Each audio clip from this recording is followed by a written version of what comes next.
Chicago's very own 9 o'clock news. Milwaukee residents stocking up on bottled water after thousands there get sick, possibly from drinking the municipal water. Good evening, I'm Rick Rosenthal. And I'm Allison Payne. Milwaukee is under a boil order tonight as officials try to determine the source of a flu-like illness. The order has businesses scrambling to keep up with the demand for drinking water. But as Muriel Claire reports, the problem did not develop overnight. For days, residents of Milwaukee and its suburbs have been feeling under the weather. At first, most thought they were suffering from a bad bout of the flu. Well, I've had flu-type symptoms for over a week with severe diarrhea, vomiting, stomach cramps. And the more I went to the bathroom, the more I drank the water. Drinking the water may have been the wrong thing to do. City officials say they aren't 100% certain, but it's a good chance the water supply may be infected with cryptosporidium, a microorganism commonly found in the gut of animals. The parasite may have been in farmland runoff that found its way into Milwaukee's water supply. There's a lot of runoff that comes into the river from upstream and during periods of rainfall and heavy runoff, and that water enters the lake at the mouth of the river, which is not too far from our intake. Health officials found up to 23 individuals who tested positive for the organism, and they say they expect to find more. I'm fairly convinced that this has been going on for a couple weeks now, and that there has certainly been hundreds of people who have come to see their physicians in physicians' offices. Most of the people who have been ill have handled it at home without letting anybody know. Meantime, as soon as the water became suspect, the city issued a boil order, and there was a mad scramble for bottled water. Some stores sold completely out by midday. It's been water. Water, water, water. Everybody's looking for it. It's just a precaution, just so I can have coffee in the morning. Otherwise, I'll drink soda, anything that didn't come out of the tap. Milwaukee health officials are taking no chances. They say as soon as they finish testing the water supply, they'll shut down the suspect Howard filtration plant for a thorough investigation. So it may be days before Milwaukee residents can take a drink of water from the tap. Muriel Claire, WGN News, Milwaukee. And 800,000 people are affected by that boil order. It also applies to water used to wash food. In addition to water, several stores are selling out of over-the-counter flu remedies. All right, we both get our water supplies from the same source. Milwaukee and Chicago get their water from Lake Michigan. How are we faring? Officials here tonight are assuring residents in this area that our drinking water is completely safe. For one thing, officials at Chicago's water filtration facilities say rivers and streams in this area do not flow into Lake Michigan. In Milwaukee, the Milwaukee and Menominee rivers, which do carry farm waste and runoff, do flow into Lake Michigan. Chicago officials also say the amount of chlorine used to treat our water here is 3 times the federal standard and has been increased even more as a precaution because of Milwaukee's problem. Chicago officials say they are able to test water on site at both plants here and do regularly. Milwaukee, they say, cannot. Up next, the legends of golf begin their annual quest for the winners of the green jacket at the Masters tournament. And the Blackhawks battle it out on Long Island while keeping a watchful eye on Detroit.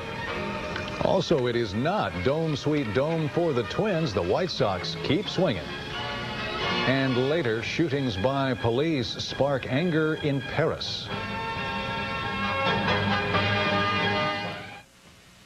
Cold Steel on Ice on the front page for sports. You know, you look sharp tonight, too. Why, thank you so very much, Allison. And so do you. And Rick? Gee, Dan. I didn't say anything, Dan. Hey, the Blackhawks, big story tonight. You'd think they'd win the game. They haven't lost a game on Long Island in 9 years. It's probably been that long since they needed to win one so badly out there, too. Scratching for that division championship. The Hawks took an early penalty and fell behind 1-0, but they ripped off 3 goals in a row in the second. Jeremy Roenick set up Jocelyn Lemieux to tie it at 1. Then the Hawks get 2 goals in a 24-second burst. Roenick working in front, shot it in. Shot it in again. The rebound goal put them ahead at 13-19. And at 13:43, the Hawks go back on the attack again. The captain, Dirk Graham, set it up to Christian Ruutu to make it 3-1 Chicago.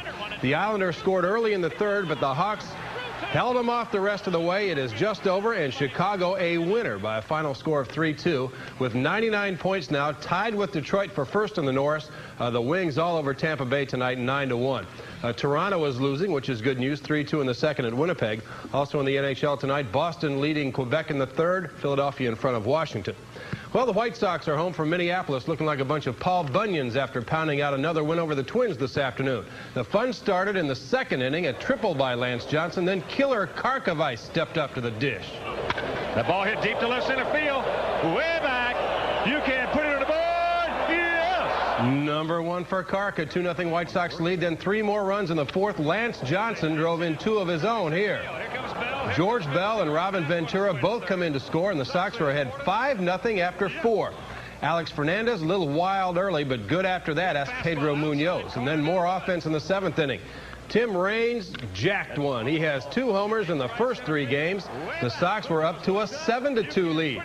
And finally in the 9th inning, Frank Thomas, who'd gone 0 for 10 for the first time in his career, broke the streak with an RBI single. Sox go on to beat up the Twins 9-4 in the rubber game of that season-opening series. So a busy night at the charter terminal at O'Hare. The Bulls waiting to leave for Atlanta, while the Sox can't wait to get home. Some guys haven't seen their families in almost 2 months. Happy reunions all over the place, and tomorrow the Sox get reacquainted with their home ballpark in the season opener here. It's always gratifying to open at home, even though you start on the road. You don't really get that feeling being on the road, but being at home, when the guys call your name, you hope to hear those cheers other than boos when you're on the road. So I'm looking forward to it. I think I definitely will be pumped up. Hopefully I won't be over pumped up, but I'm looking forward to it. Tomorrow afternoon, the Sox and the Yankees in the home opener at Comiskey Park. American League scores tonight. Detroit beat Oakland 3-2. Boston leading Kansas City in the 5th. All kinds of stuff going on in that Cleveland game. Carlos Baerga homered from each side of the plate in the same inning tonight. And that hasn't happened in a long, well, it's never happened before, as far as that goes. A real long time. Other scores, Pittsburgh beat San Diego, and Montreal outslugged Cincinnati 14-11. Hey, the Masters, more National League scores. First, St. Louis beat San Francisco, and Atlanta leading LA in the 8th. That's the home opener for the Braves, too. And now the Masters. It's underway. The best of the major golf tournaments because they play the same awesome course every year. Keeps the memories flowing. Bobby Jones, Gene Sarazen, Arnold, and Jack, 53-year-old Jack Nicklaus, who hasn't won a big tour since the '86 Masters. That's an eagle at 15, got him to 4 under par. Then at 17, from 15 feet for a birdie and a share of the first-round lead right there. The Golden Bear was 67, part of a 5-way tie after day 1. Also in there, 87 winner Larry Mize. He's a chipping fool when he gets on this course. That's an eagle for him. Yes! And fast finishes today for 2 of the most popular players out there. Tom Watson at age 43, triple bogeyed 13, then birdied 15, 16, 17. This was moments ago. And 18. 4 in a row for him and a 1 under par 71. Then John Daly in his second Masters hit 2 brilliant wedge shots at the last 2 holes. He almost holed out this one at 18. Daly finished at 2 under 70 today. Nick Price and Fred Couples 72. Greg Norman and Arnold Palmer both 74. But at the top, it's Nicholas Mize, Corey Pavin, Tom Lehman, and Lee Janzen. Ray Floyd leads the group at 68 after day 1 at Augusta National. And the Bulls won't like this much. The Knicks beating up Boston tonight, about to take a game-and-a-half lead over Chicago in the East. John Starks having a good night from outside, and a big man doing the job down low. New York was never really in trouble in this game tonight, and the Knicks have won it by a final of 110-88. Detroit by a bucket over Jersey. Brian Shaw has 10 3-point field goals for Miami in that game. That breaks the NBA record. They're about to win the game there. And much more to come in the update as soon as we figure out what exactly to put up. I hear ya. Well, the suspense will be just worth everything. Just ahead, in our report, bringing peace to the streets, it's Easter time, of course, but this bunny comes with a badge.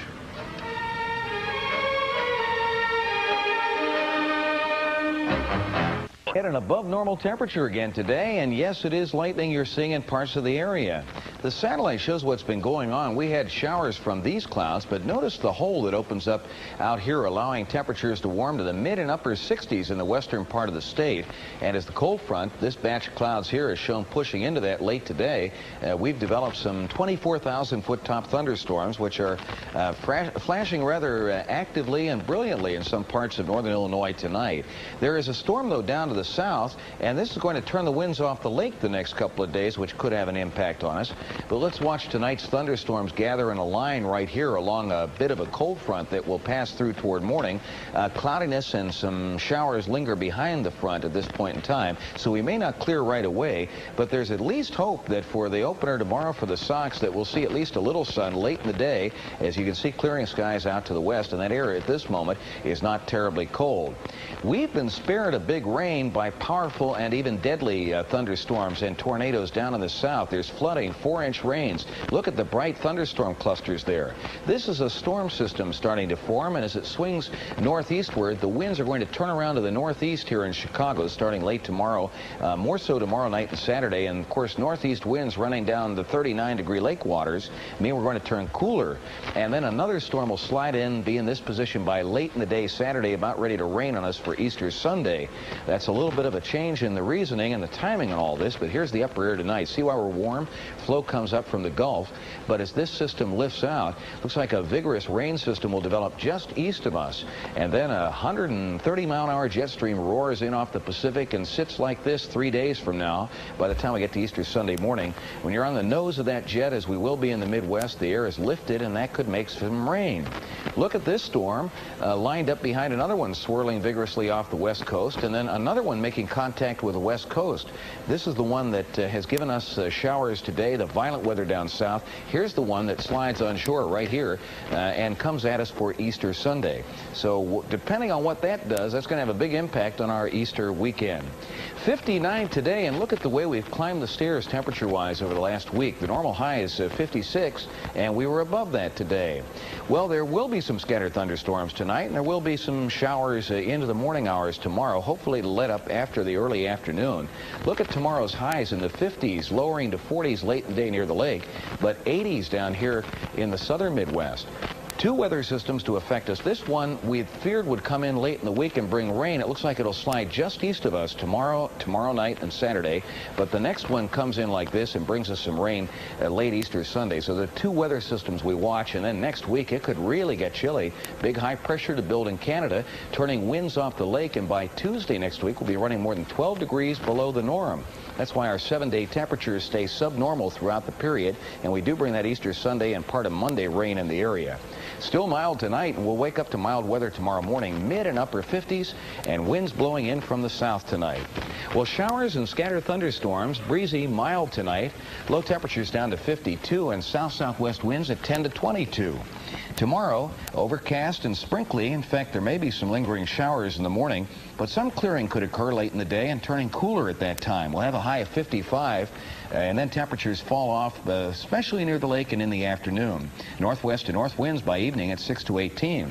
Tomorrow night, clears early, but clouds up again before sunup Saturday morning. Breezy, cooler, in mid-30s tomorrow night with a north-northeast wind. And Saturday, cloudy periods.